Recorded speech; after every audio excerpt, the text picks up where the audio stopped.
नमस्कार, अस्सलाम वालेकुम, सत श्री अकाल, जय झूलेलाल। मैं हूं जी प्रेम मटनानी और आप देख रहे हैं हालात हाजरा का प्रोग्राम। हकीकत ये है, इब्तदा में आपसे दरख्वास्त है, चैनल ज़रूर सब्सक्राइब करें। दोस्तों, मेन खबर तो हिंदुस्तान की है, लेकिन चलते चलते बता दूं, कल जो मैंने प्रोग्राम किया था पाकिस्तान के बारे में कि बुशरा बीबी जो इमरान खान की तीसरी अहलिया हैं, उन्होंने एहतजाज का मुजाहरा जो है उसका कॉल दी थी।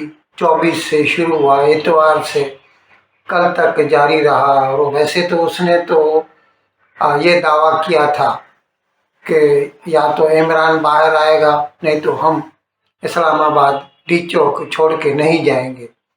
लेकिन लगता है they had developed cold feet, क्योंकि सरकार ने जिस तरह यकीन महकम से उनसे मुकाबला किया, तो कल शाम को बुशरा बीबी गायब हो गई, अली अमीन गंडापुर भी गायब हो गए, और उनके साथ साथ फिर उनके जो सरहद सूबा से यानी केपीके से आए हुए लोग थे, वो सब भी तितर बितर हो गए। अभी आज रात से पूरा इस्लामाबाद खाली हो गया है, मतलब ये जो प्रोटेस्टर्स थे मुजाहिरीन, उनसे खाली हो गया है। चलिए, शुक्र है। अब आता हूँ हिंदुस्तान की तरफ। एक रिपोर्ट आई है जिसमें ये बताया गया है कि हिंदुस्तान की जो दूध की प्रोडक्शन है वो इस साल बढ़कर 239 मिलियन टन। अभी ये इस साल से मेरी मुराद है 23-24, उसको भी 6 महीने बीत चुके हैं। रिपोर्ट अभी आई है तो अभी बता सकता हूं मैं कि 23-24 जो कि 31 मार्च 24 को ख़त्म हुआ साल, हमारा फाइनेंशियल ईयर, इसमें भारत की दूध की प्रोडक्शन 239 मिलियन टन थी। और ये इससे पिछले साल यानी 22-23 में जितनी हुई थी दूध की प्रोडक्शन, उससे 4% ज़्यादा है। और चलते चलते ये भी बता दूं आपको, इस वक्त भारत पूरी दुनिया में सबसे ज़्यादा दूध पैदा कर रहा है, लेकिन इसकी कैपेसिटी और भी ज़्यादा है। भारत को इसके ऊपर और काम करना पड़ेगा, कर रहा है, लेकिन हकीकत में और ज़्यादा करना चाहिए। और इसी तरह जो दूसरी रिपोर्ट आई है उससे ये पता चलता है कि भारत में जो मीट की यानी गोश्त की जो पैदावार है 23-24 में, वो 10 मिलियन टन यानी 1 करोड़ टन हुई है, जो कि एक साल पहले से 22-23 से 5% यानी 5% ज़्यादा है। उसके बाद तीसरी खबर जो आई है वो ये है कि भारत में अंडे 23-24 में जो है 143 बिलियन 14,300 करोड़ अंडे पैदा किए गए। अब जाहिर है वो तो फार्मी अंडे होते हैं, लेकिन उनके लिए काम करना पड़ता है, खुद ब खुद कुछ भी नहीं होता।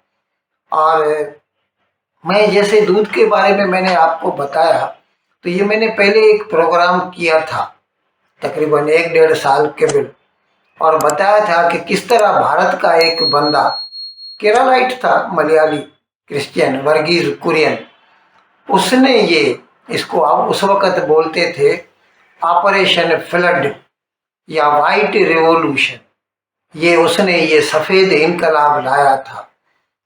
उसने गुजरात में कोऑपरेटिव सोसाइटीज बनाई, किसानों को मुत्तहिद किया, और फिर उनसे जो है मिल्क प्रोक्योरमेंट का एक सिस्टम बनाया, जिससे किसान का भी भला होता है और हमारा जो आम जो यूज़र है, शहर में जो रहता है कस्टमर, उसका भी भला होता है। तो it was a win win situation. और इसके लिए फिर उसने जो कारखाने लगाए, जहाँ पर वो जब खरीदते थे ना, तो जो उसकी क्रीम कंटेंट होती थी, उसके हिसाब से किसान को पैसा मिलता है।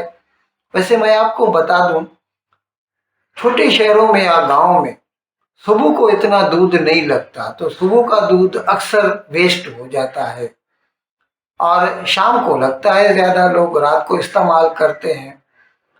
तो ये जो वेस्ट होता था दूध, उसके लिए एक आउटलेट निकाला वर्गीज कुरियन ने, और फिर वो सभी दूध जो है जमा करके और उसको फिर पेस्चुराइज्ड करके और फिर शहरों तक पहुंचाया। उसकी शेल्फ लाइफ 3 दिन की रहती है, 3 दिन तक लोग इस्तेमाल कर सकते हैं, जिसकी वजह से आज हिंदुस्तान में हम कम से कम मुनासिब भाव में दूध हासिल कर सकते हैं। मैंने शरह महंगाई पर, इन्फ्लेशन पे भी कई प्रोग्राम किए हैं। अक्सर क्या होता है, ये जो सेंट्रल बैंक्स होते हैं ना, जैसे भारत में रिजर्व बैंक है, अमेरिका में फेडरल रिजर्व है, पाकिस्तान में स्टेट बैंक ऑफ पाकिस्तान है। तो ये लोग क्या करते हैं कि जब भी महंगाई बढ़ जाती है ना, शरह महंगाई, रेट ऑफ इन्फ्लेशन, तो ये लोग इंटरेस्ट रेट बढ़ा देते हैं। और उनसे उनकी मुराद क्या होती है कि जो फ्री फ्लो में जो कैश है बाजार में, उसको सक कर लिया जाए, चूस लिया जाए। पैसा ही नहीं होगा तो लोग क्या खरीदेंगे। क्योंकि लेकिन वहां पे उनसे क्या गलती होती है कि ये जो महंगाई है ना, 2 चीज़ों पे डिपेंड करती है। एक होता है सप्लाई, दूसरा होता है डिमांड। वो जब भी पैसा सक कर लेते हैं ना, चूस लेते हैं बाजार से, डिमांड तो कम हो जाती है उनके हिसाब से। भाई पैसा नहीं है तो डिमांड नहीं करेंगे, लेकिन सप्लाई तो बढ़ती नहीं। और ये जो खाने पीने की चीजें हैं ना, आप कितना भी पैसा लोगों से सक कर ले, वो डिमांड कहीं नहीं जाने वाली। कम से कम 2 रोटी तो चाहिए, सुबह को बच्चे को दूध तो चाहिए, अंडा तो चाहिए। भले ही हिंदुस्तान में वेजिटेरियन ज्यादा है, लेकिन गोश्त भी खाते हैं, वो भी एक फूड आइटम है बहुतों के लिए, तो वो भी चाहिए। और इसी तरह जो सब्जियां हैं, हर चीज अगर आप वाफर सप्लाई करेंगे तो उसका रेट कम रहेगा।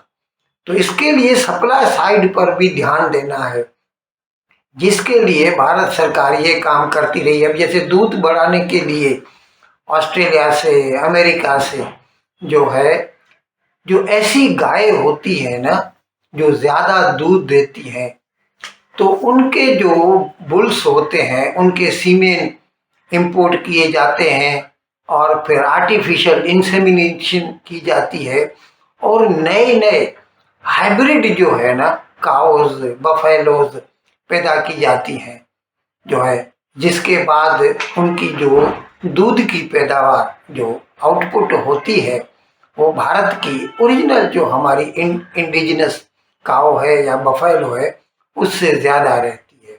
अब मैं आपको इसका मुआवजना पाकिस्तान से करके बताता हूँ।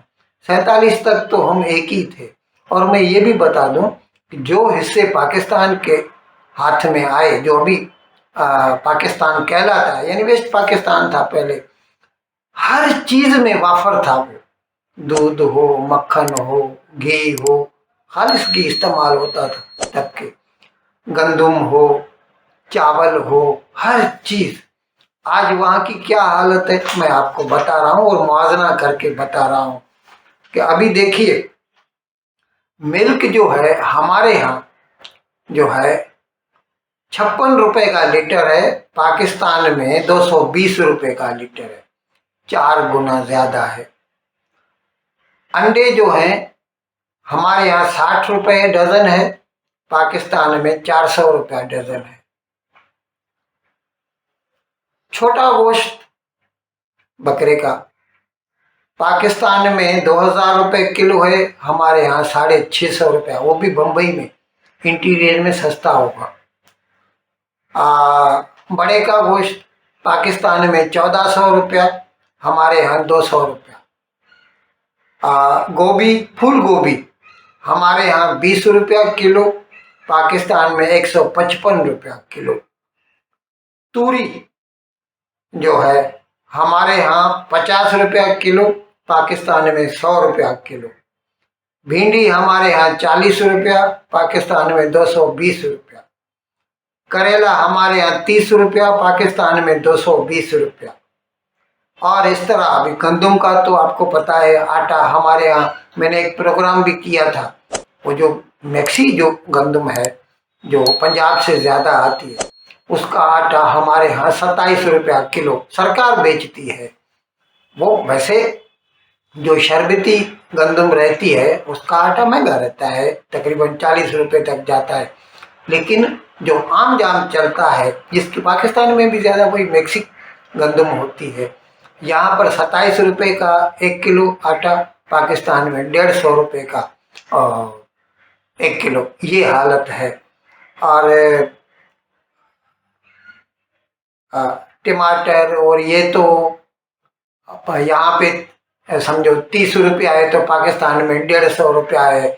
और आलू, अनियन मतलब प्याज जो है वो भी हमारे यहाँ समझो 40-50 है, तो पाकिस्तान में 150 रुपया है। ऐसी कई चीज़ें हैं, आप खुद देख सकते हैं, गूगल कर लीजिए।